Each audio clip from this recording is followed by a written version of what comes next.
हृदय नृसिंहं दिं शरणं प्रपदे तव कर कमल वरे नका अद्भुत संगम दलित हृदय कशिपु तनु भृंगम केशव धृता नरहरि रूपा जय जगदीश हरे जय जगदीश हरे जय जगदीश हरे। बोलो दशरथ देव भगवान की जय। जय। प्रहलाद बहुत महाराज सुंदर की प्रभु जी, बहुत सुंदर प्रभु जी, धन्यवाद। हरि बोल, हरि बोल। कोई वक्त 10 नाम अपराध बोलेगा?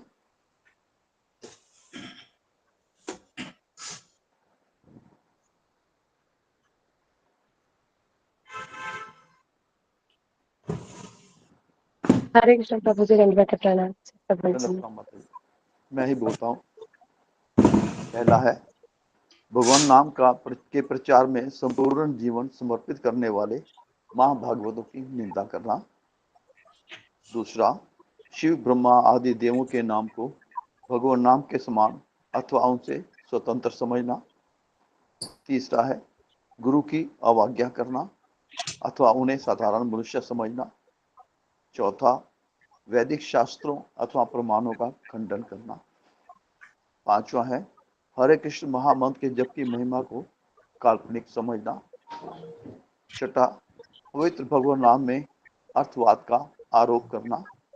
सातवां, नाम के बल पर पाप करना।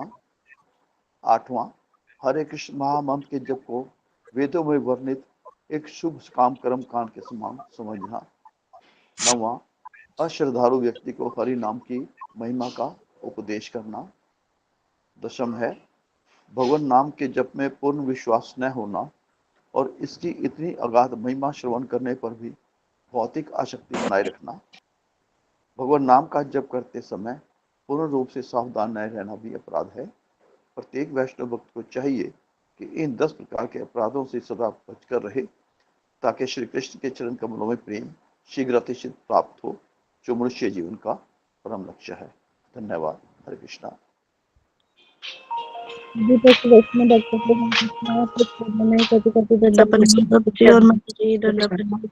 दंड प्रणाम अशोक चवला प्रभु जी। हरे कृष्णा माता सभी जी, हरे भक्तों को कृष्णा। मेरा सभी दंडवत भक्तों को प्रणाम। दंड प्रणाम। हरे हरि कृष्णा। बोल। हरे कृष्ण। दंडवत प्रणाम सभी को।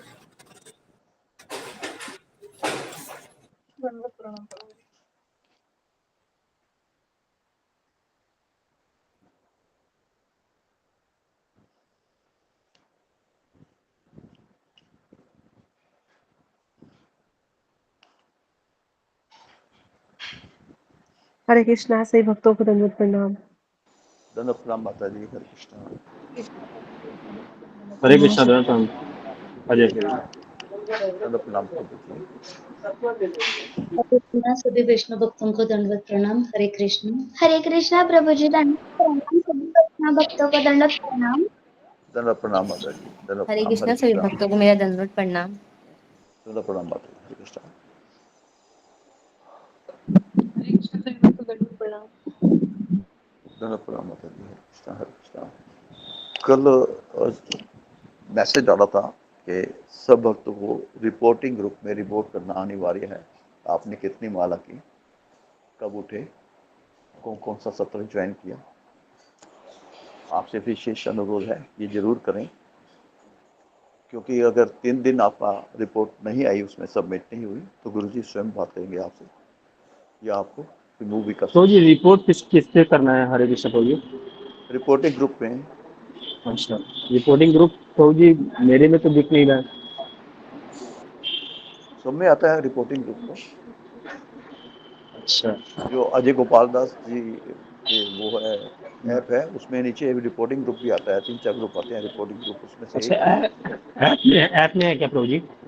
नहीं, जो हम करते हैं ना, अजय हाँ हाँ। गोपाल दास जो उसमें, इसके नीचे 3-4 ग्रुप है, रिपोर्टिंग ग्रुप भी उनमें से एक है, उनमें करना। ठीक है प्रभु, ठीक है। हरे कृष्ण।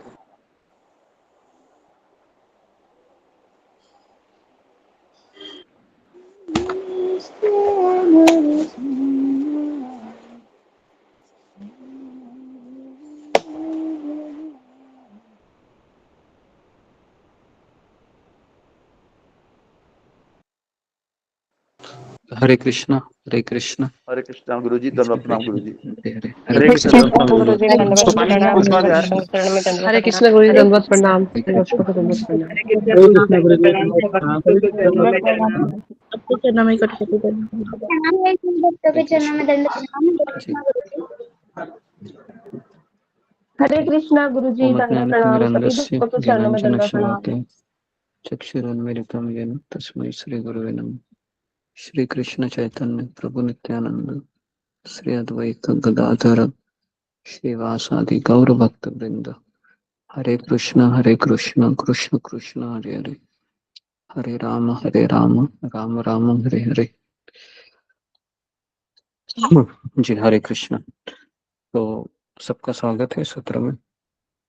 हमें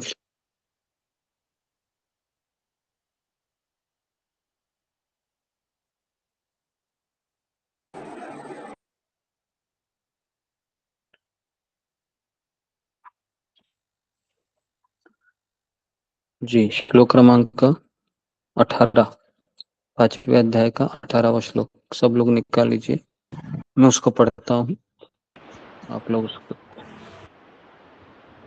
हरे कृष्णा गुरु जी, दंडवत प्रणाम। सभी वैष्णव भक्तों के चरणों में मेरा दंडवत प्रणाम। हरे विद्या कृष्णा। विनय संपन्ने ब्राह्मणे गविहस्तिनि शुनि चैव स्वपाके च पंडिताः समदर्शिनः। विद्या विनय संपन्ने ब्राह्मणे।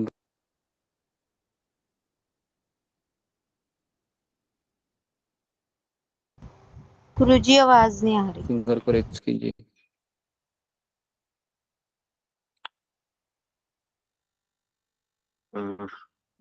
हाँ भाई यादव। हरे कृष्ण गुरु। विद्या विनय संपन्ने ब्राह्मणे गवि हस्तिनि शुचेव स्वपाके च पंडिता समदर्शिनः। जी अनुराधा। हरे कृष्ण गुरु जी, दंडवत श्लोक प्रणाम, नंबर भक्तों कौन के है जी? चरणों में श्लोक दंडवत नंबर प्रणाम। विद्या विनय संपन्ने ब्राह्मणे गवि हस्तिनि सुनी चा एव सापके चा पंडिता समदर्शिना। हरे कृष्ण गुरु जी। ये श्लोक नंबर कौन है जी? श्लोक नंबर 18 प्रभु जी, 18 श्लोक, 5वें ओके अध्याय का। ठीक है। पंपा चक्रवर्ती। हरे कृष्ण गुरु जी।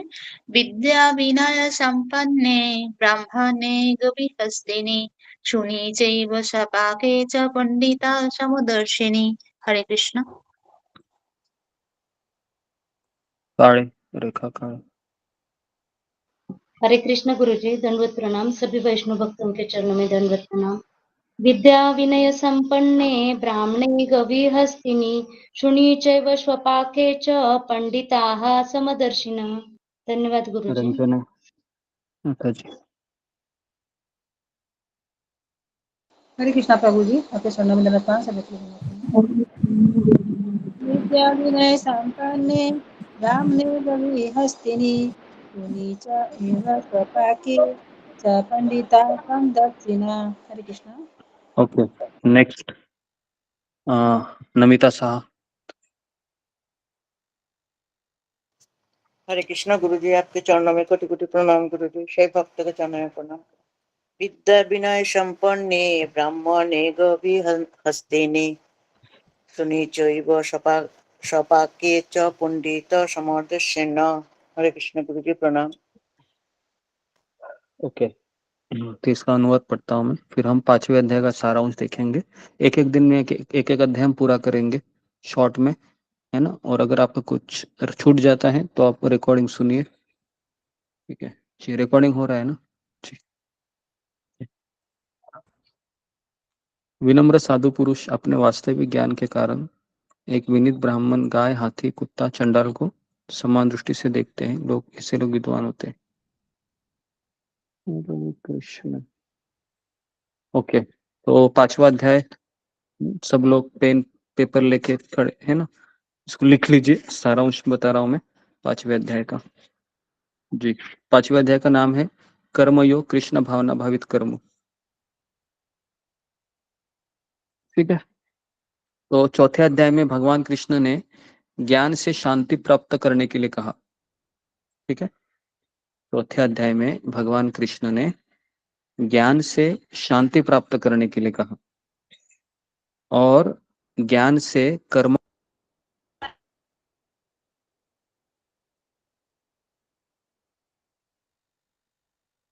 आवाज और नहीं आ ज्ञान रही। से कर्म को छोड़ने के लिए भी कहा। तो अभी अर्जुन के मन में ये संशय उत्पन्न हुआ कि ज्ञान से मैं कर्म को छोड़ दूं या फिर विरक्ति पूर्वक मतलब अनासक्ति पूर्वक कर्म करूं। ये दोनों मेरे लिए असंभव है।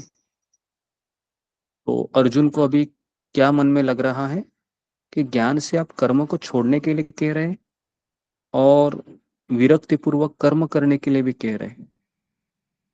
हाँ, तो मुझे समझ में नहीं आ रहा है मैं क्या करूं। कर्म संन्यास लूं मतलब कर्म से संन्यास ले या फिर अनासक्त होकर कर्म करूं, है ना। तो कितने लोगों को ये समझ में आ रहा है, फिंगर को रेस कीजिए। हाँ, अगर आपका ध्यान रहेगा तो ही समझ में आएगा, नहीं तो आप कंफ्यूज हो जाओगे इसमें। जी, समझ में आ रहा है।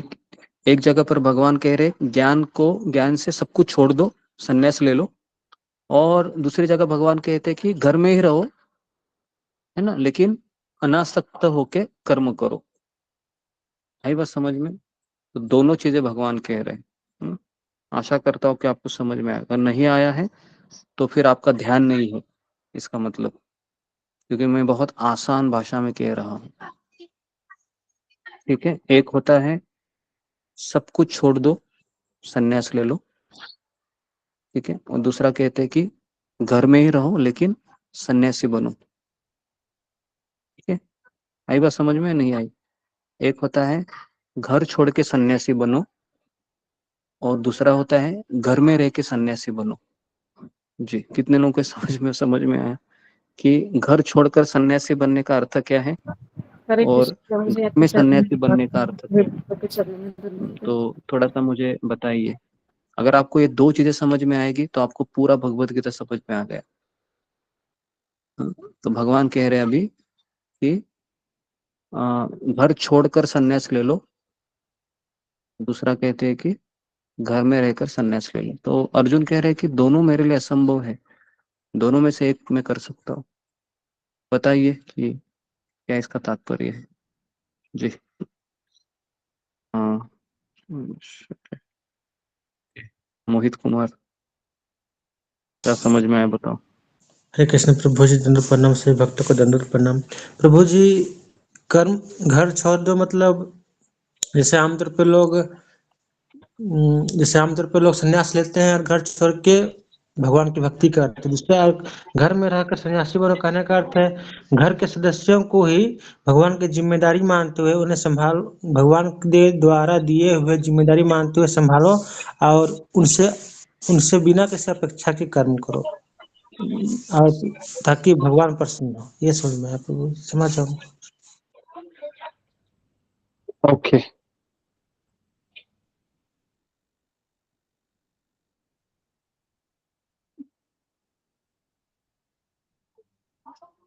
जी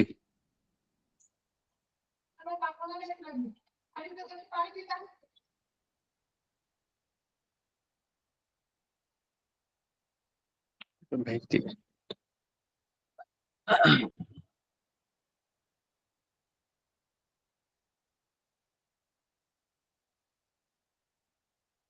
ठीक है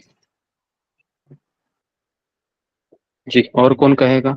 नेहा तिवारी। हरे कृष्ण प्रभु जी, दंडवत प्रणाम। प्रभु जी मतलब जो घर ध्यान के द्वारा भगवान बोल रहे हैं कि घर छोड़ के आप बाहर जाके जो करेंगे मतलब वो भी मतलब करने बोल रहे हैं। और दूसरा ये है कि वही जो घर में घर के लोगों से आसक्ति ना रखते हुए अपना कर्तव्य और उनको भगवान का अंश मान के उनकी सेवा हमको भगवान ने दिए हैं, ये करने भगवान ऐसा हमको समझा रहे हैं कि घर में भी रह के करने का हमको समझा रहे हैं और बाहर पे भी मतलब बाहर वाला थोड़ा सा मैं एक्सप्लेन नहीं कर पा रही हूँ ठीक से, घर के अंदर का मुझे बहुत अच्छे से समझ आया है। हरे कृष्णा प्रभु जी, दंडवत प्रणाम।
गुरु जी आपकी माइक म्यूट है।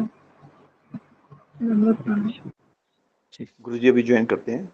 हाँ, तो पहला जो ऑप्शन है, जो मैंने कहा कि सब कुछ छोड़ के संन्यास लेना, वृंदावन जाना, तो कितने लोगों को ये ऑप्शन अच्छा लगता है?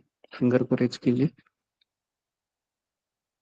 कि सब कुछ छोड़कर हम भगवान के धाम में चले जाए, वहां पर हरे कृष्ण हरे कृष्ण हरे कृष्ण हरे कृष्ण हरे कृष्ण हरे कृष्ण करते रहे। थोड़ा सा भूख लगी, वृंदावन में भंडारा होता है, थोड़ा खा लेंगे और फिर जल्दी सो जाएंगे 8 बजे ही, और सुबह 2-2:30 बजे उठ के हरे कृष्ण हरे कृष्ण हरे कृष्ण हरे कृष्ण करेंगे। थोड़ा सा भूख लगी, खिचड़ी बिचड़ी कुछ खा लेंगे, है ना, और फिर इस्कॉन मंदिर में जाके कीर्तन सुन लेंगे और फिर रात को आके सो जाएंगे, वापस अगले दिन हरे कृष्ण हरे कृष्ण। जी, तो कितने लोगों को लगता है कि ये बहुत अच्छा जीवन है मेरे लिए? 18 लोग 14 लोग हैं। और कितने लोगों को लगता है कि मैं घर में ही रहूं और, है ना, जो भी झंझट है सारी चीजों को मैं झेलते हुए, है ना, अपने भगवान को याद करता रहूं, करती रहूं और इस तरीके से यहीं पर दम तोड़ दूं।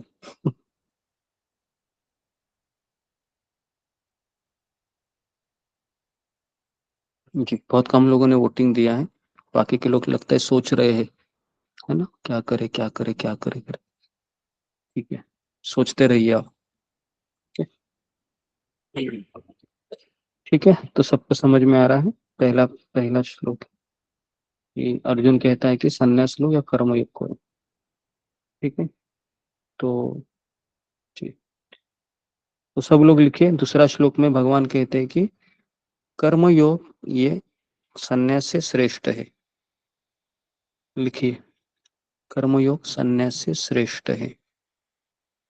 जी, दोनों भी मुक्ति के लिए उपयुक्त है। ठीक है, दोनों भी मुक्ति के लिए उपयुक्त है, लेकिन घर में रह के सन्यासी बनना सबसे श्रेष्ठ है। घर में रह के सन्यासी बनना सबसे श्रेष्ठ है। बराबर है जी। तो क्या करें अभी? घर में सन्यास ले ले, मतलब कल से हमारे सारे कपड़े बदल दिए जाएंगे। कल से मैं जोगन बन जाऊंगी और पुरुष कहेगा कल से मैं भगवा वस्त्र पहन के घर में रह लूंगा। तो ऐसा नहीं करना है। यहाँ पर भगवान बता रहे हैं कि सन्यास का अर्थ है कि अंदर से सन्यासी बनना है। अंदर से, है ना, बाहर से नहीं। बाहर से वो दिखावा होता है, अंदर से सन्यासी बनना। ठीक है जी। तीसरा श्लोक में भगवान कहते हैं कि एक कर्मयोगी ही सच्चा सन्यासी है। लिखिए तीसरा श्लोक में लिख भगवान कहते हैं कि एक कर्म योगी ही सच्चा सन्यासी है। क्यों? क्योंकि वो दुनिया से लड़ता है, दुनिया से लड़ता है, दुनिया से भागता नहीं है। ठीक है, वो दुनिया से लड़ता है, दुनिया से लड़ता है। ठीक है, दुनिया से भागता नहीं है। ओके, चौथा श्लोक में लिखिए, चौथा और पांचवा श्लोक, कर्मयोग और संन्यास एक ही है। कर्मयोग और संन्यास एक ही है, दोनों एक समान दिखते हैं, दोनों एक समान दिखते हैं। कैसे एक ही है? तो मैंने आपको तीसरे श्लोक में बताया था, कोई मुझे बताएगा दोनों एक कैसे हैं? चलो मैं आपको अभी, मैंने अभी अभी तीसरा श्लोक, तीसरा अध्याय कंप्लीट किया है, कौन मुझे बताएगा? कर्मयोग और संन्यास, ये दोनों आप मुझे किस तरह से एक्सप्लेन कर सकते हैं सही अंडरस्टैंडिंग से? जी बताइए, ये आपको आना ही चाहिए, नहीं तो तीसरा अध्याय मैं समझूंगा आपके सर के ऊपर चला गया। बताइए, कर्मयोग और संन्यास दोनों किस तरह से आप मुझे एक्सप्लेन कर पाओगे? जी अभय यादव। हरे कृष्ण भगवान। तो ये कर्मयोग और संन्यास में अंतर यही तो ये कि जब हम कर्मयोग में मतलब तो ये कि हम अपने अपना कर्म करते रहें और जो फल की इच्छा ना करते हुए जो कर्म है वो भगवान के लिए करते रहें। और संन्यास ये है कि मतलब कि जब हम संन्यास, याद नहीं आ रहा प्रभु जी आश्चर्य है, मैंने ये सब लिखवा के दिया था आप लोगों को, है ना? ठीक है, और बताइए जी सुजाता। हरे कृष्णा गुरु की दंडवत प्रणाम, सब की दंडवत। सन्यासी ये जो सब कुछ छोड़ के बाहर रहते हैं और भगवान के आश्रय पर रहता है, बिना आसक्ति के, वो तो सब कुछ छोड़ के चला जाता है। और घर में जो रहता है कर्मी योग, वो घर में रह के भी कृष्ण को कंट्रोल में रख के बिना आसक्ति से सारे काम करते हैं, सारे कार्य करते हैं, वो भी एक सन्यासी है। ओके, और मुझे कौन अच्छे से एक्सप्लेन करेगा? जी रंजना मतलब। हरे कृष्णा प्रभु जी, चरणों में दंडवत प्रणाम, सभी को दंडवत प्रणाम। प्रभु जी जैसे भगवान हमें यहाँ पे ये बताना चाह रहे हैं कि कर्म योग करो, मतलब तुम्हारा जो कर्तव्य है अपने घर परिवार के प्रति या जो भी समाज के प्रति, वो तुम कर्तव्य अपना ईमानदारी से करो। और अपना ये कर्तव्य जैसे ये समझ के करो कि हाँ भगवान ने मुझे ये प्रसाद के रूप में दिया है, ये सब भगवान का ही रिश्ता बना हुआ है, तो उस हिसाब से हमें कर्म करना है। लेकिन हमें बस किसी से आसक्त होकर नहीं करना, कोई अपेक्षा करके मतलब किसी के प्रति मतलब कि अनासक्त होकर कर्म करना है, जैसे हमको किसी से मोह माया नहीं रखना है। वो नहीं कह रहे हैं, हम ये कह रहे हैं कि कर्मयोग और संन्यास कैसे बताएंगे। ये मैंने तीसरे अध्याय में बताया था, तो सब लोग लिखिए, अभी आपको सारी चीज लिखवानी पड़ रही है, मैंने लिखवाया भी था, तो सब लोग लिखिए। कर्मयोग मतलब, कर्मयोग और संन्यास, संन्यास का अर्थ है ज्ञान योग। याद है मैंने तीसरे अध्याय में बताया था, कर्म योग और ज्ञान योग ये एक ही है ना, एक ही मंजिल के दो सीढ़ियां है। बताया था या भूल गए आप लोग? बताया था ना मैंने। संन्यास का अर्थ है कि सब कुछ छोड़ना, और ज्ञान योग का अर्थ है सब कुछ छोड़ना, बराबर है? तो सब कुछ कभी व्यक्ति छोड़ सकता है, ये मैंने बताया था, कौन बताएगा? कब व्यक्ति सब कुछ छोड़ सकता है? जब उसका हृदय शुद्ध हुआ है। बताया था कि नहीं मैंने, या भूल गए? जब तक उसका हृदय शुद्ध ही नहीं हुआ, वो सब कुछ छोड़ के भी वापस आएगा, बराबर है? जैसे अभी आप लोगों को लगता है कि मैं वृंदावन चली जाऊं या चला जाऊं, और अगर आपका हृदय शुद्ध नहीं है, तो आप कितने दिन वृंदावन में रहेंगे? 2 दिन, 4 दिन, 1 हफ्ता, 10 दिन, फिर वापस आप वहां से टेलीफोन करेंगे या मोबाइल से बात करेंगे, बेटी तुमने खाना खाया, बेटी आज स्कूल में क्या होमवर्क दिया था टीचर ने? ये सारी बातें आप कहाँ से करोगे? वृंदावन से करोगे। करोगे क्या नहीं? करोगे, यही चीजें होगी। तो आई समझ में आपको, नहीं आया अभी तक? तो ज्ञान योग का अर्थ है, ज्ञान योग और संन्यास एक ही है, लिखिए सब लोग। ज्ञान योग और संन्यास, कर्म संन्यास, ज्ञान योग, ये सब कुछ छोड़कर वृंदावन चले जाना, या सब कुछ छोड़कर तीर्थाटन करने के लिए चले जाना। सब कुछ छोड़कर तीर्थाटन करके चले जाना और वापस नहीं आना घर में, ये भी लिखिए।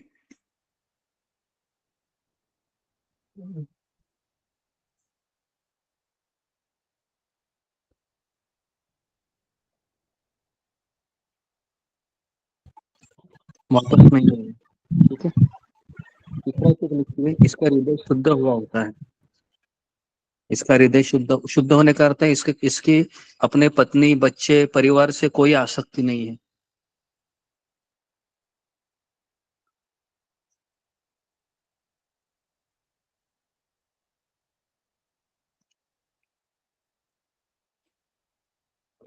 ठीक है।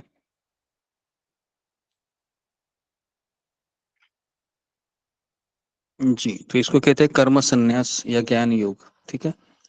अभी निष्कर्म योग लिखिए। कर्म योग मतलब, कर्म योग का अर्थ है कि घर में ही रह के, घर में ही रह के, घर में ही रह के अनासक्त पूर्वक, अनासक्त भाव से,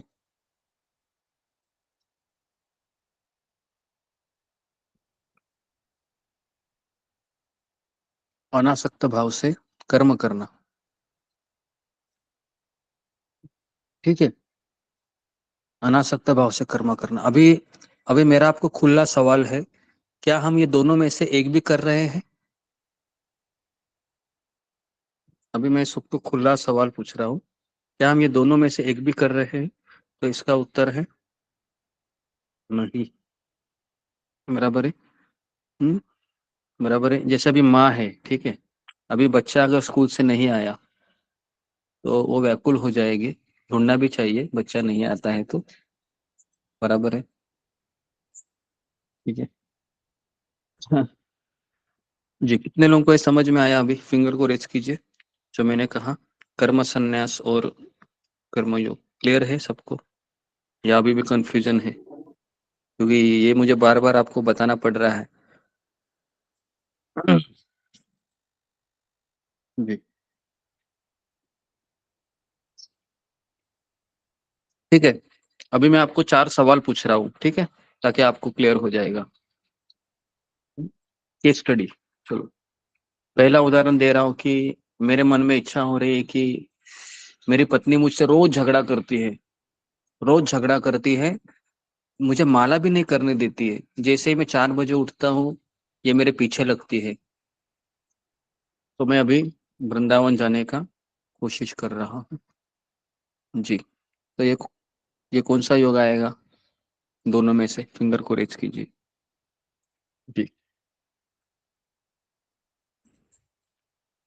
जी, बताइए।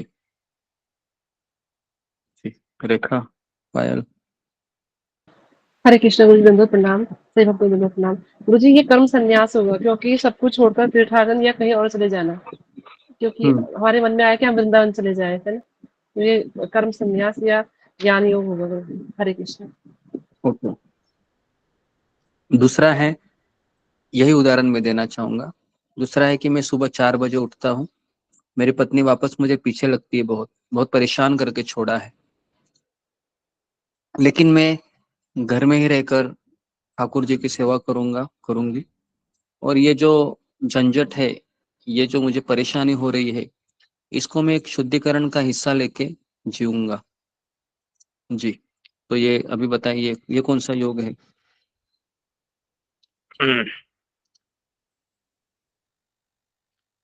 जी, गाव्या अरोरा। हरे कृष्णा गुरु जी, दंडवत प्रणाम। सभी भक्तों को मेरा दंडवत प्रणाम। ये कर्म योग है। हाँ जी, ओके। चलो, और 2 उदाहरण देता हूं मैं आप लोगों को, ताकि चीजों को समझे। दूसरा है उदाहरण, कि जी मेरा 50 साल हो गया, मेरे बच्चों की शादी भी हो गई। अभी मेरा मन है कि मैं जगन्नाथपुरी चला जाऊं और वहां पर ही मैं अपना शरीर छोड़ दूं। जी, कौन सा योग है? फिंगर को रेज कीजिए।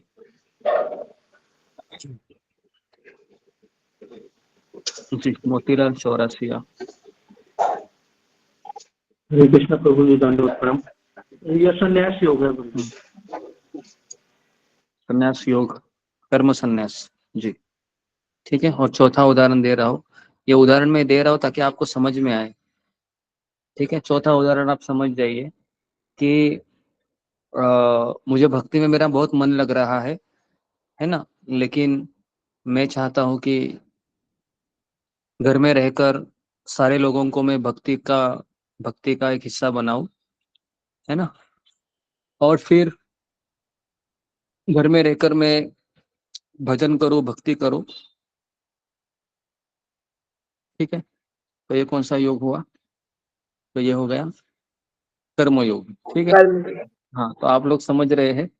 लेकिन बहुत एक्सट्रीम केसेस ऐसे होते हैं कि अगर पति पत्नी को बहुत मारता है, पीटता है ना, उसको एकदम ही ज्यादा टॉर्चर हो रहा है, फिजिकली, इमोशनली, मेंटली, तो कुछ ऐसे केसेस में फिर कुछ अलग तरीके से चीजों को, है ना, दिशा देनी पड़ती है। ठीक है, एक्सट्रीम केसेस में कह रहा हूँ।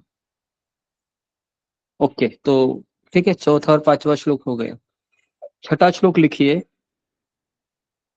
कि निष्काम कर्मयोग के बिना संन्यास कठिन एवं दुखपूर्ण है। निष्काम कर्मयोग के बिना संन्यास लेना ये दुखपूर्ण और बहुत कठिन है। क्यों कठिन है? क्यों कठिन है? तो बहुत सिंपल आंसर है। क्यों कठिन है? अगर मैं सब कुछ छोड़कर वृंदावन चला जाता हूँ, चली जाती हूँ, और मैंने कर्मयोग कभी फॉलो ही नहीं किया जिंदगी में, तो इसका नतीजा क्या होगा? इसका नतीजा ये होगा कि जब मुझे मेरे पत्नी की याद आएगी तो मैं क्या करूंगा? आधार कार्ड लेके मोबाइल की दुकान में जाऊंगा और कहूंगा मुझे एक सिम कार्ड चाहिए और रिचार्ज मारिए, मुझे मेरे पत्नी की बहुत याद आ रही है। और वो उसी मोबाइल के दुकान से फोन करेगा और कहेगा कि मुझे तुम्हारी बहुत याद आ रही है। पत्नी भी कहेगी वृंदावन तो बड़े, है ना, सीना तान कर गए थे तुम तो ये तो मेरी भूल थी, मैं आ रहा हूँ। हाँ, आ जाइए। दोपहर के खाने के लिए क्या बनाऊं मैं? कुछ भी बना लेना, कुछ भी चलेगा मुझे। आई बात समझ में या नहीं आए? ऐसा ही होता है। ओके, ठीक है। तो इसके लिए अगर हमने कर्मयोग का पालन नहीं किया है तो क्या होगा? कठिन होगा। अभी कौन मुझे बताएगा, अगर कोई घर के परेशानियों से वृंदावन जाता है तो वापस क्यों आता है? फिंगर को रेज कीजिए। अगर वो अपने पिता या माँ, पिता छोड़ दो, पति पत्नी, इनके परेशानी से अगर वह जाता है ना, तो वापस क्यों आता है? जी, क्यों वापस आता है? जी, मैंने अभी अभी बताया काफी बार, है ना। जी, रेखा काळे। हरे कृष्ण गुरुजी, दंडवत प्रणाम। घर परिवार की आसक्ति की वजह से। हाँ, आसक्ति की वजह से, वो बात सही है, लेकिन वह वापस नहीं आना चाहिए क्योंकि वहां पर कृष्ण है, राधा रानी है, कृष्ण के भक्त है, कीर्तन चलता है, वहां पर कथाएं चलती है, फिर भी वापस आता है। घर उसकी के हृदय आसक्ति हो। शुद्धि नहीं होती, हृदय शुद्धि नहीं हुई होती। हाँ, हृदय शुद्धि नहीं होती है। तो इसका तीसरा कारण लिखिए। दो कारण सही है, ये बताए कि उसने घर छोड़ा है कृष्ण के प्रेम के प्रति या घर के दुखों के तनाव से निकलने के लिए। आई बात समझ में? उसने घर क्यों छोड़ा है? अपने घर के तनाव से मुक्ति के लिए या कृष्ण प्रेम के लिए? तो इसका उत्तर है घर के तनाव से तंग आ गई है, वो तंग आ गया है, तो इसके लिए उसका वैराग्य पूर्ण है या अपूर्ण है? उसका वैराग्य अधूरा है, अपूर्ण है। ठीक है, क्लियर है? और अगर वो भगवान के प्रेम से अगर वो घर छोड़ता है कि मैं कृष्ण के बिना रह नहीं पाऊंगा, मैं कृष्ण के बिना रह नहीं पाऊंगी, तो फिर वह उसका वैराग्य पूर्ण है। लेकिन ये भी अपने मन से नहीं होना चाहिए। जब तक गुरु सर्टिफिकेट ना दे, आध्यात्मिक गुरु, तब से हम घर से बाहर नहीं निकलना चाहिए, है ना? क्योंकि भक्ति मार्ग में गुरु का परमिशन बहुत ज्यादा मैटर करता है। क्लियर है सबको? यहाँ तक कितने लोगों को ये बात क्लियर आ गई? फिंगर को रेज कीजिए। कर्म संन्यास, कर्म योग,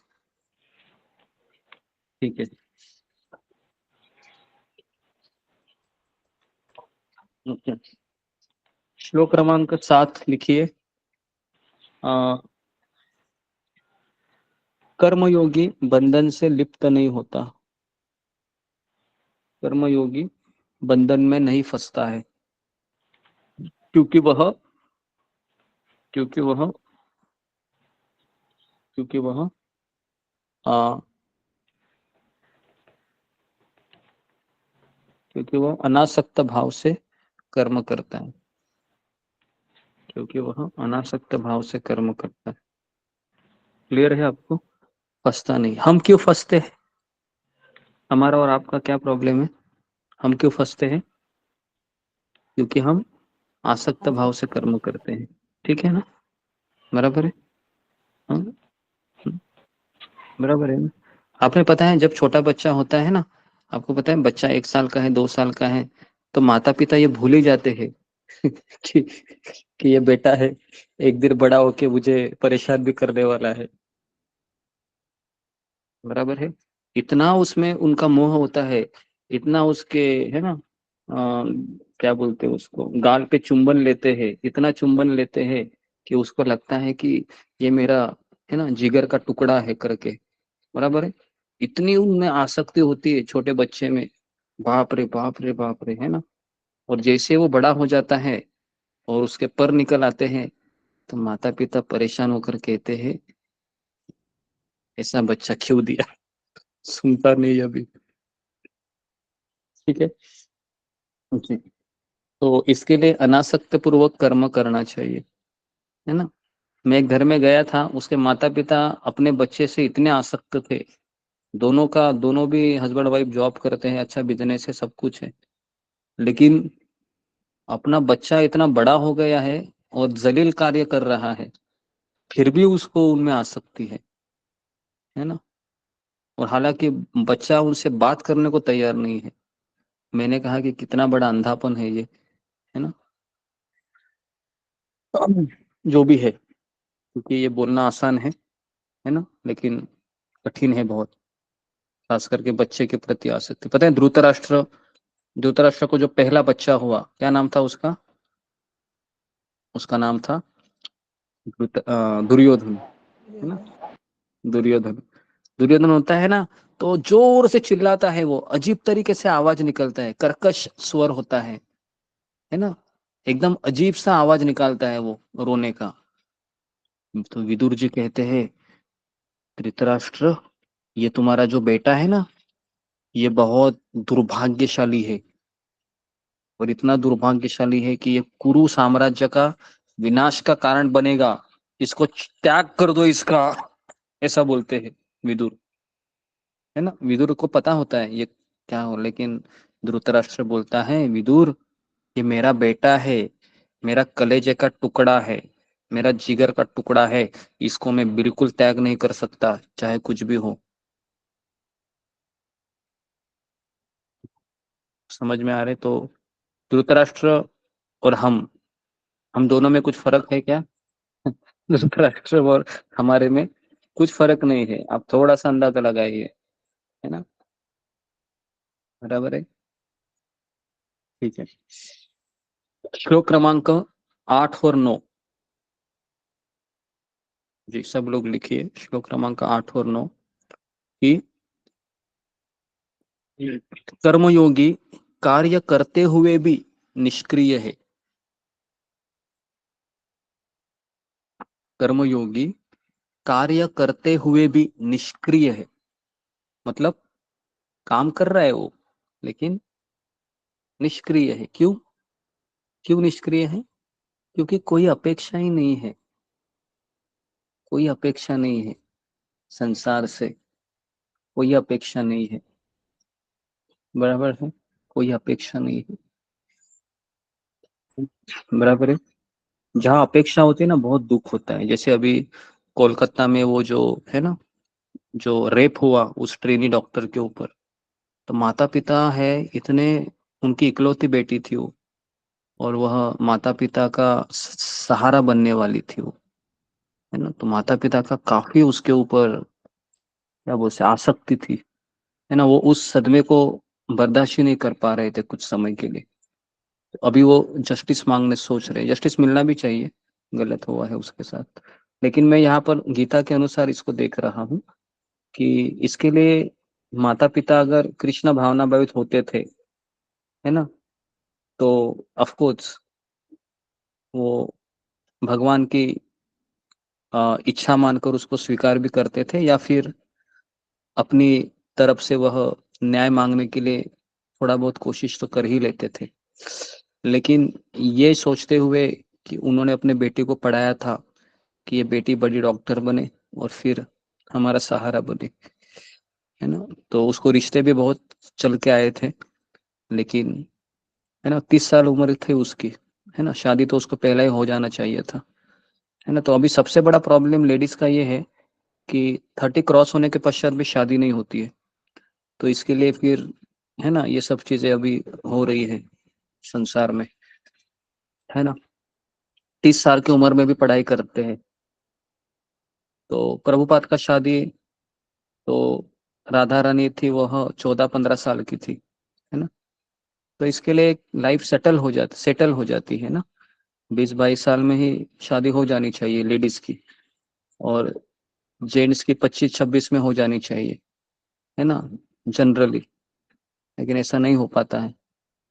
सब जगह पर लाल टपकने के पश्चात है ना शादियां करते दोनों, जो भी है। तो 8 और 9 में कार्य करते हुए भी वो निष्क्रिय है, ठीक है। क्यों? क्योंकि कोई इच्छा नहीं है। एक ही इच्छा होती है, कौन मुझे बताएगा? चलो, एक इच्छा होती है, मैं भी भूल गया आपको बताने। ये जो कर्म योगी होते हैं ना, या ज्ञान योगी होते हैं, इनकी एक ही इच्छा होती है। कौन मुझे बताएगा?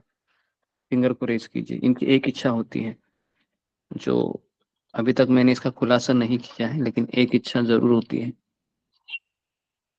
कौन सी हो सकती है? मुझे बताइए, क्या मोटिवेशन है इनका कि ये बिना अपेक्षा के कर्म करते हैं? कुछ तो मोटिवेशन मिलना चाहिए ना। क्या मोटिवेशन है इनका, ज्ञान योगियों का, कि घर में अनासक्त होकर कर्म कर? जी, रूबी कुमारी। हरे कृष्णा गुरु जी, धन्यवाद प्रणाम। इनकी मुक्ति की इच्छा होती है, इनकी मोटिवेशन ही होता है। हाँ, तो इनकी अपेक्षा होती है कि मुझे मुक्ति मिले, इस संसार से मुक्ति चाहिए मुझे। तो ये इनका मोटिवेशन होता है, इसके लिए वो करते हैं अनासक्त पूर्वक का। क्लियर है सबको?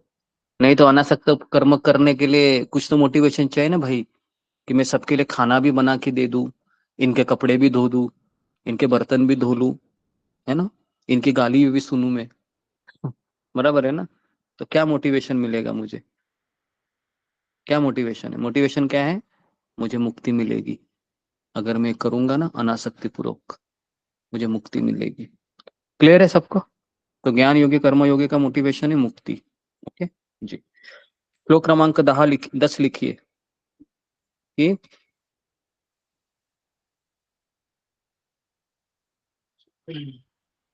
जी, कि कर्मयोगी व्यक्ति ये कमल पत्र के जैसे कमल पत्र के जैसे जल में रहते हुए भी अस्पृश्य रहता है। अस्पृश्य मतलब जैसे स्पर्श नहीं करता है, पानी को, कमल पत्र जैसे। ठीक है, मतलब वह पाप कर्मों से प्रभावित नहीं होता।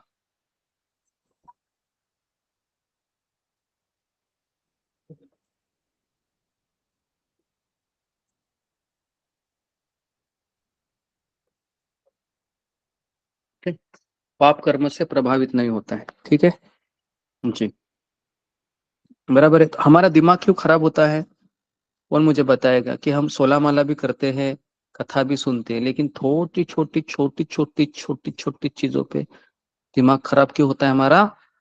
क्योंकि हम आसक्तिपूर्ण कर्म करते हैं, क्योंकि हम आसक्तिपूर्ण कर्म करते हैं। ठीक है, हमारा मोटिवेशन क्या है?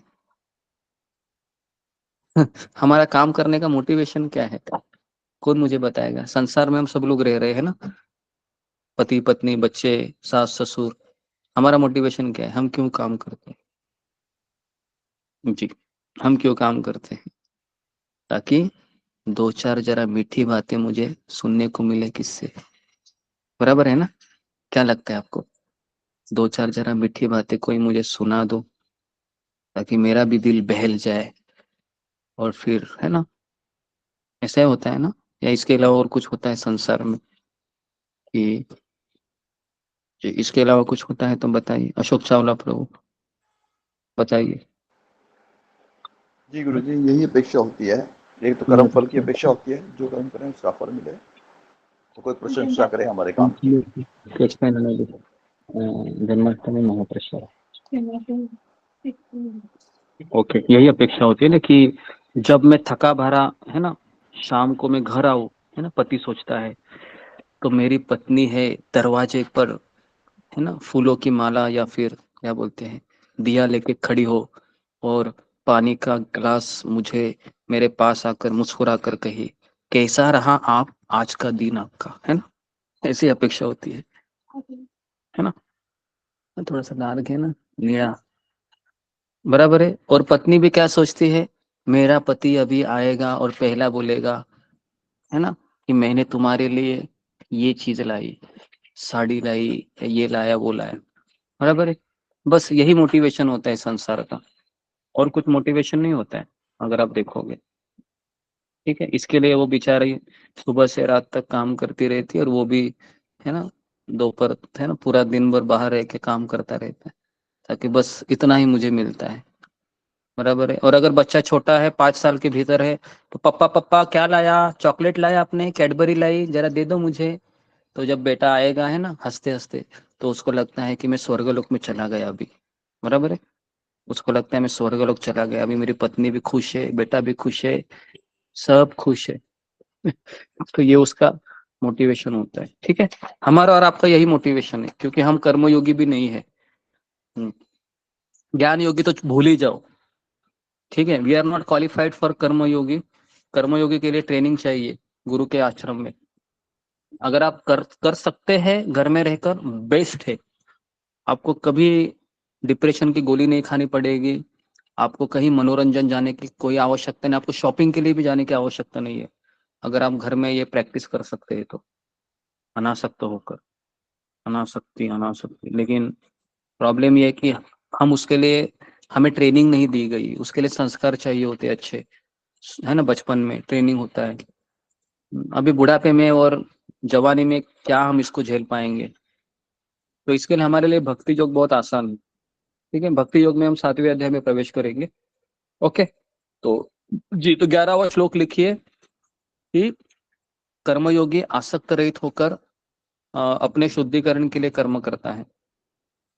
कर्मयोगी आसक्त रहित होकर अपने शुद्धिकरण के लिए कर्म करता है। ठीक है, और 12वें श्लोक में लिखिए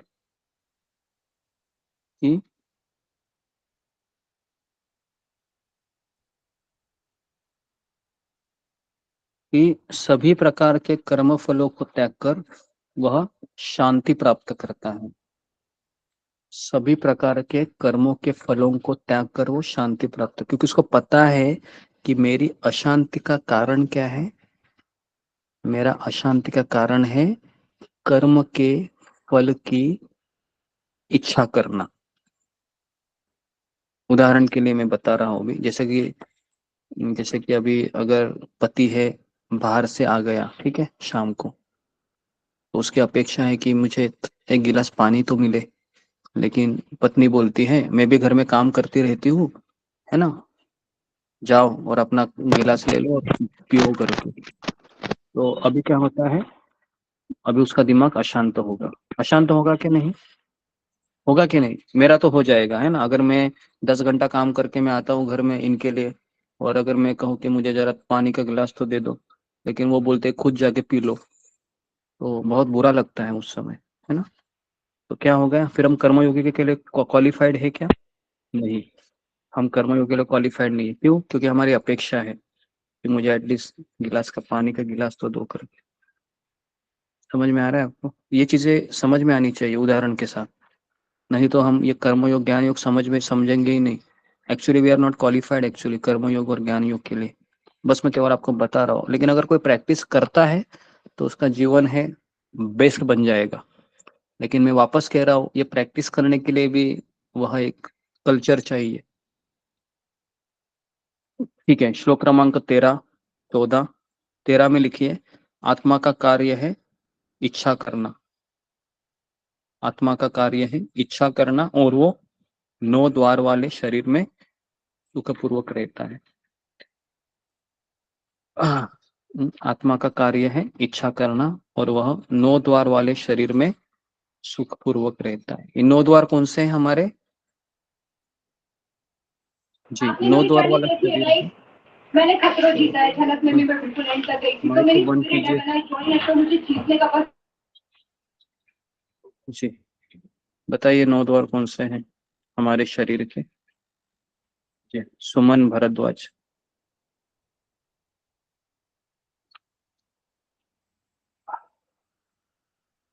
जी, संपा चक्रवर्ती। 2 कर्ण, 2 चक्षु, 2 नासिका, 1 मुख गह्वर, 1 गुदा गह्वर 8 हो गए। और 1 नाभि गह्वर। नाभि में जो है वो ओके जी, 2 आंखें, ठीक है, 2 सब लोग नासिका, लिखिए। 2 आंखें, 2 कान, 2 नाक, 6 हो गए। 1 हमारा मुंह, 7 हो गए। 1 नंबर और 2 नंबर, ठीक है, 9 हो गए। तो ये 9 द्वार है, और हमारा आत्मा है ना, इन 9 द्वारों से ही चला जाता है एक्चुअली, है ना। अगर नीचे से जाता है तो समझने का कि ये नरक लोक में जाएगा, ऊपर से जाता है तो मध्य लोक में जन्म लेगा, ऊपर से जाता है तो वह, है ना, उच्च लोकों में जन्म लेगा। समझ गए? From from okay. 14वां श्लोक लिखिए। भौतिक प्रकृति का कार्य है कि भौतिक प्रकृति का कार्य कि वह तो कर्म फल की रचना नहीं करता है, और कर्म करने के लिए प्रेरित भी नहीं करता है। कर्म फल की रचना नहीं करता है और कर्म करने के लिए प्रेरित भी नहीं करता है। तो भौतिक प्रकृति क्या करती है? तो वह हमें सहायता करती है इच्छा को पूर्ण करने के लिए।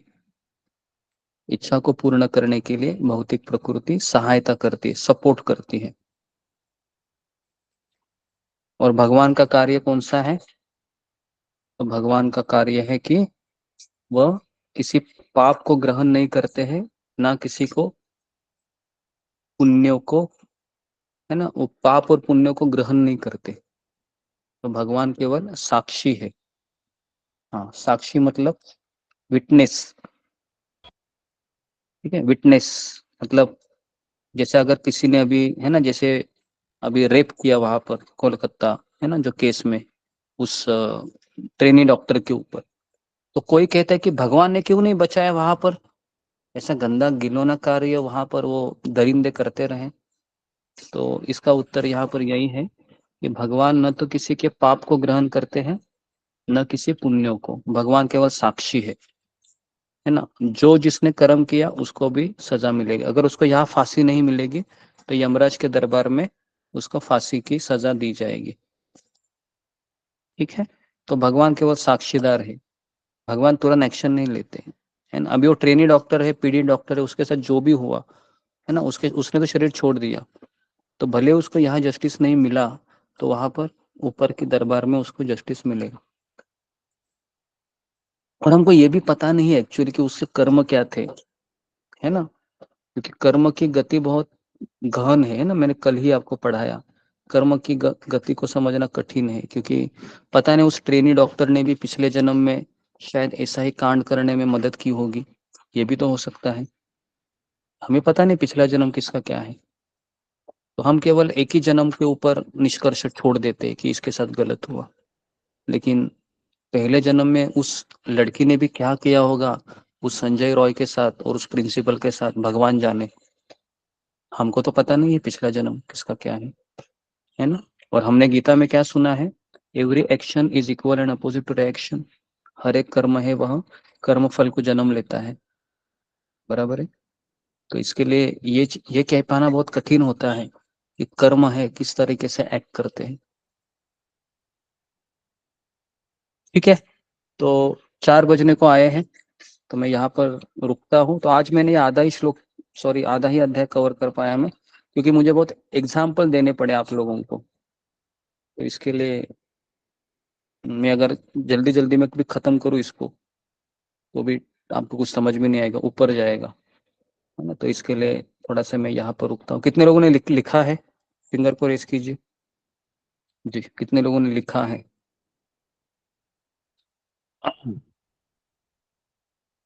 ओके, पूजा डिमरी पढ़ो इसको अच्छे से पहले श्लोक से।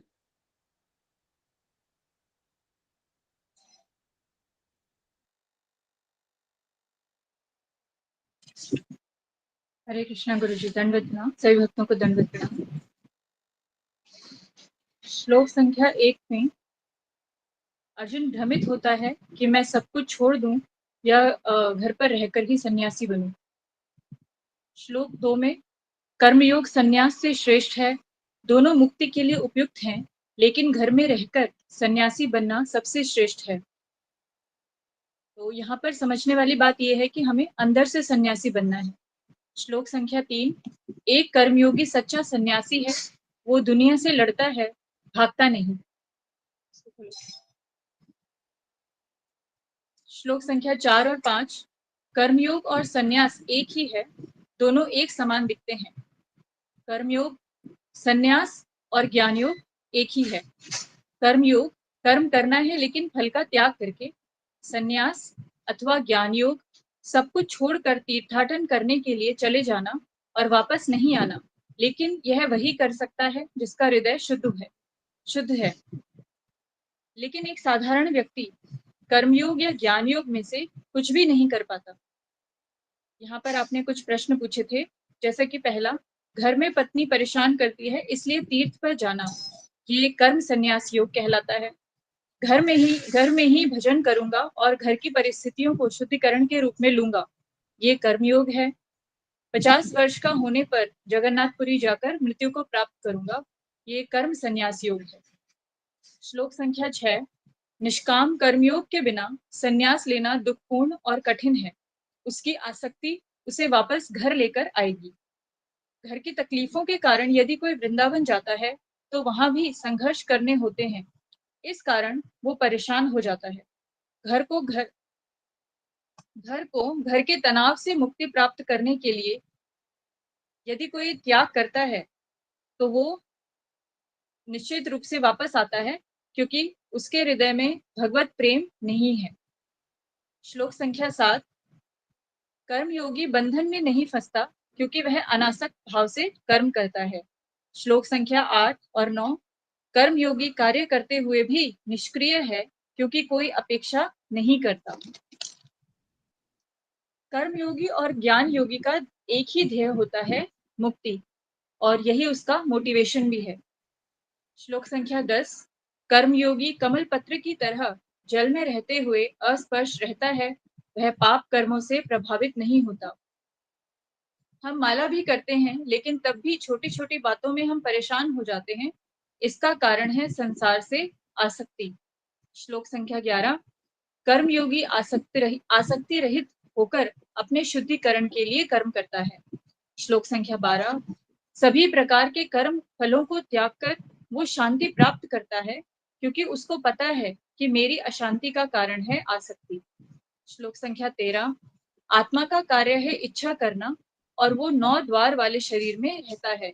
हमारी आत्मा इन्हीं द्वारों से निकलती है। श्लोक संख्या 14। भौतिक प्रकृति का कार्य है कर्म फल की रचना। कर्म फल की रचना नहीं करता है और कर्म के लिए प्रेरित भी नहीं करता है। यह सिर्फ सहायता प्रदान करता है। भगवान केवल साक्षी हैं। भगवान न किसी के पाप को ग्रहण करते हैं और न किसी के पुण्य को। मैंने इतना ही लिखा है गुरु जी।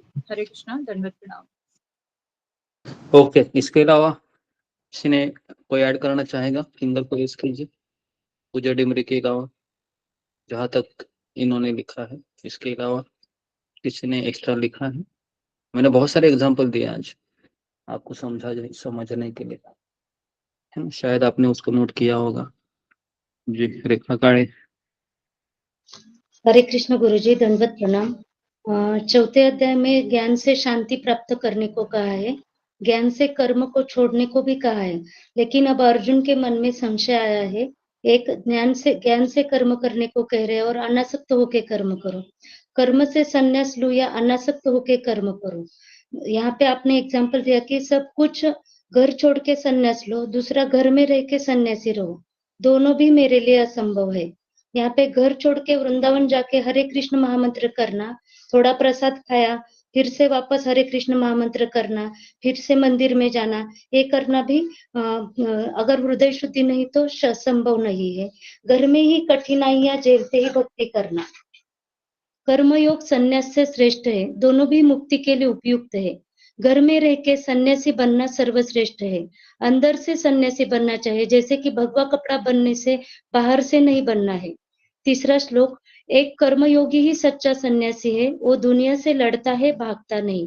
4 और 5, कर्मयोग और सन्यास एक ही है, दोनों एक समान दिखते हैं। कर्मयोग, सन्यास योग, ज्ञान योग एक ही है। वृंदावन में गए तो भी आसक्ति घर की हो तो घर में वापस आ जाओगे। ज्ञान योग, कर्म संन्यास एक ही है। सब कुछ छोड़कर तीर्थाटन के लिए वापस नहीं आना घर पे।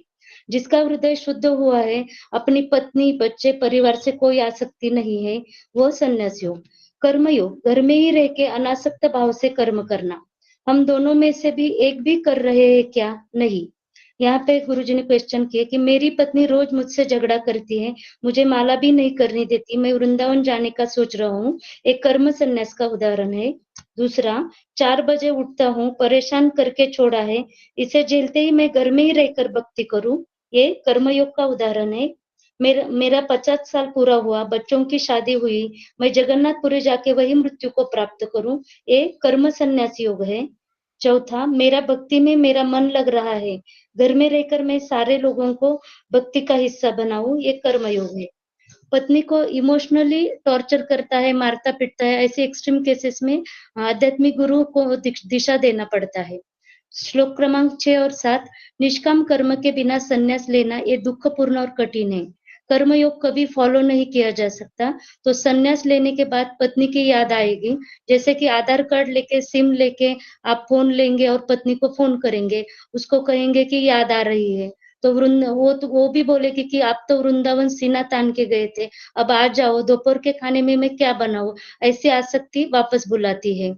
यहाँ पे घर परिवार की आसक्ति, हृदय शुद्धि नहीं होती, और घर, जैसे कि घर से तनाव मुक्ति के लिए घर छोड़ना या कृष्ण प्रेम के लिए घर छोड़ना, ये मैटर करता है। मैं कृष्ण के बिना रह नहीं पाऊंगा, जब तक आध्यात्मिक गुरु आदेश ना दे तब तक घर नहीं छोड़ना चाहिए। कृष्ण प्रेम में घर छोड़ा तो वो संन्यास होता है। श्लोक क्रमांक 7, कर्मयोगी कर्मफल के बंधन से नहीं फंसता, क्योंकि वह अनासक्त भाव से कर्म करता है। हम आसक्त भाव से कर्म करते हैं। जैसे कि बच्चा 1-2 साल का होता है, इतना मोह हमें होता है कि माता-पिता उसको जिगर का टुकड़ा समझते हैं, सब भूल जाते हैं कि ये बड़ा होके तकलीफ देगा, पीड़ा देगा। तो ऐसा बाद में बोलते हैं कि बड़ा होने के बाद ऐसा बच्चा क्यों दिया, ऐसे बोलते हैं। ये सब अंधापन है, बच्चे के प्रति आसक्त होना। जैसे कि धृतराष्ट्र का पहला पुत्र दुर्योधन जन्मा था, वो जोर से चिल्लाता था, चित्कार करता था। विदुर जी कहते हैं कि ये बेटा पूरे कुरुवंश का नाश करेगा, इसे अभी त्याग दो। लेकिन धृतराष्ट्र कहता है कि ये मेरा बच्चा है, नहीं मैं त्याग सकता इसे। धृतराष्ट्र और हम में कोई भी फर्क नहीं है। श्लोक क्रमांक 8 और 9 कर्मयोगी कार्य करते हुए भी निष्क्रिय है, कोई अपेक्षा नहीं है संसार से। जहाँ अपेक्षा होती है वहां दुख होता है। यहाँ पे पश्चिम बंगाल में हुआ घटना का एक उदाहरण देते हैं। जो डॉक्टर लड़की इकलौती होती है, माता पिता को अपेक्षा रहती थी कि वे बाद में वे निराश होते हैं। अगर वे कृष्ण भावना भावित होते तो ऐसा नहीं होता।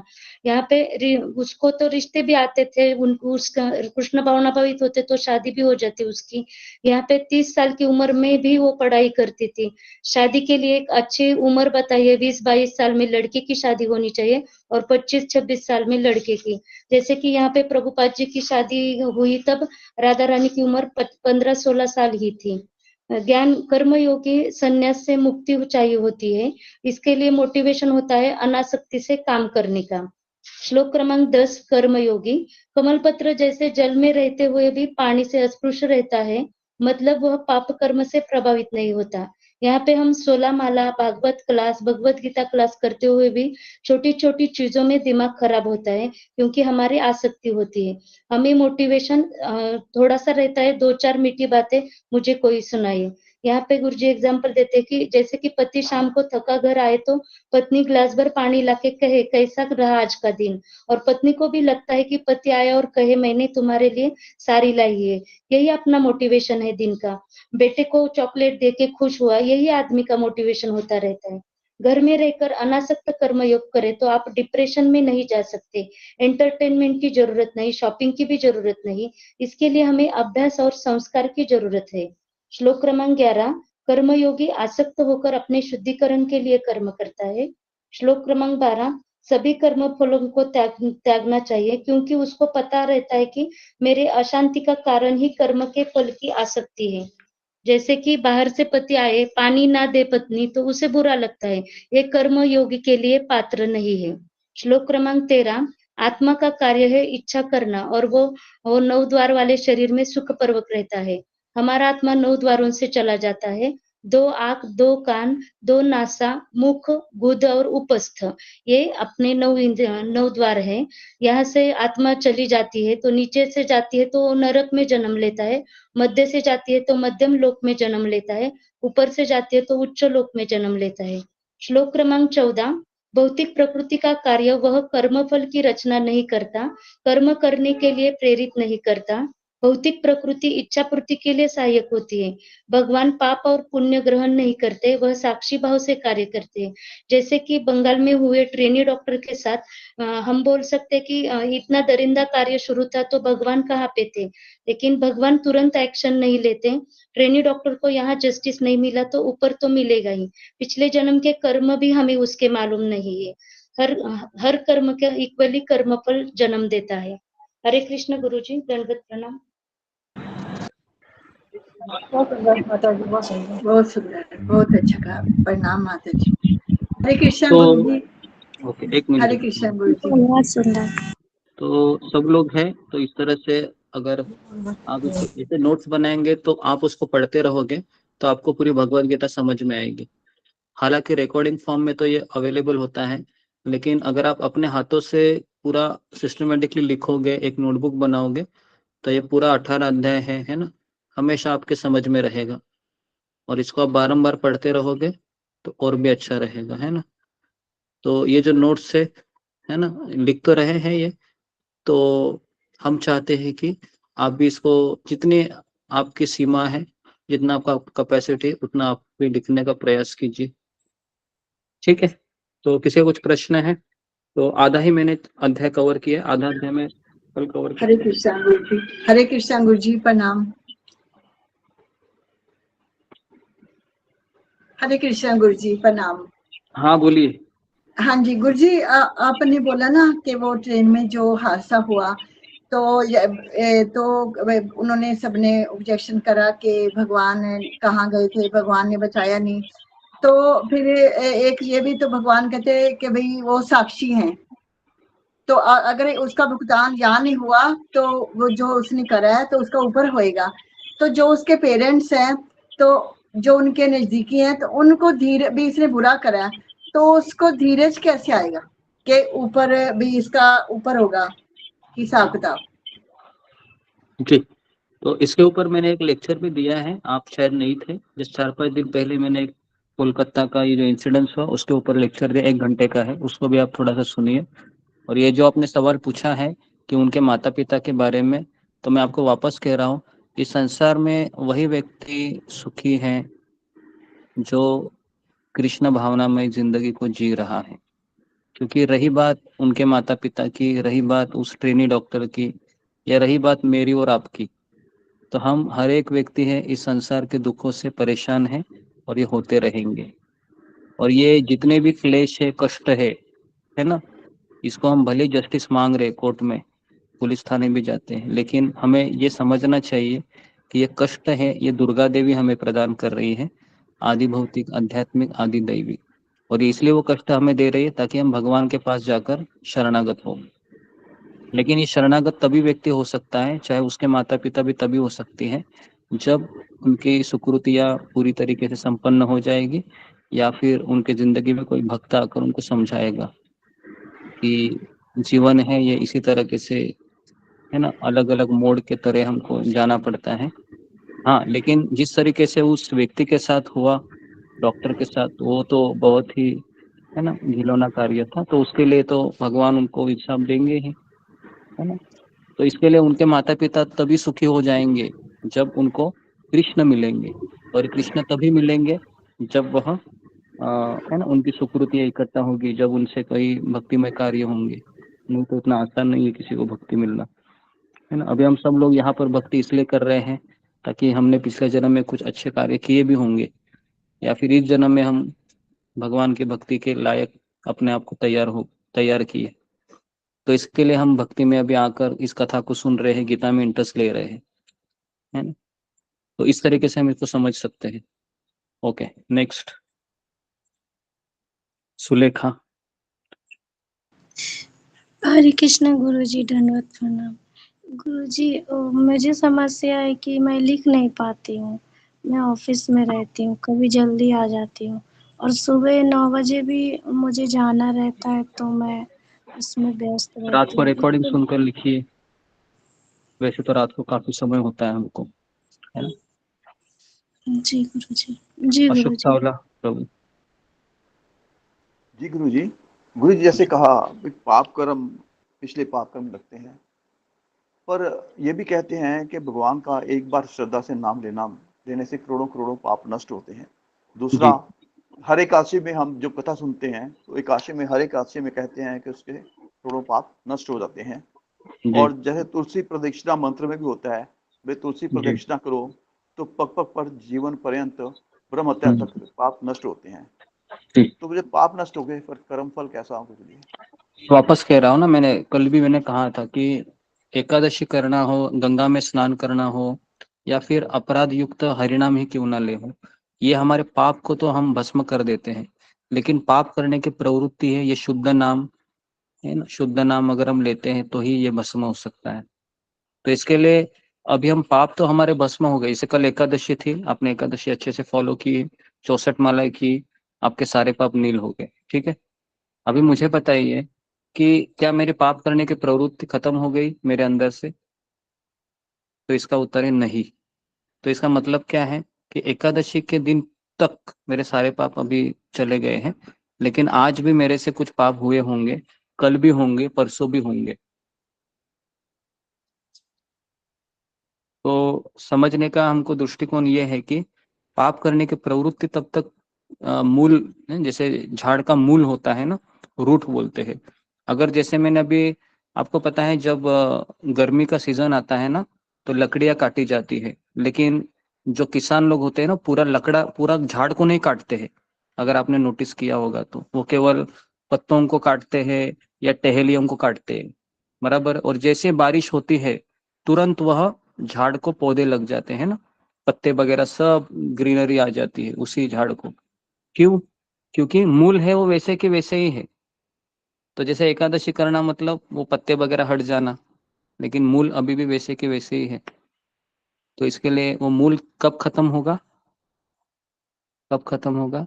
जब किसी वैष्णव की मेरे ऊपर कृपा होगी, जब जब जब कोई भक्त है मेरे लिए प्रार्थना करेगा, है ना, या जब मेरे कार्य से गुरु कृष्ण प्रसन्न होंगे, तब जाके वो मूल खत्म होता है।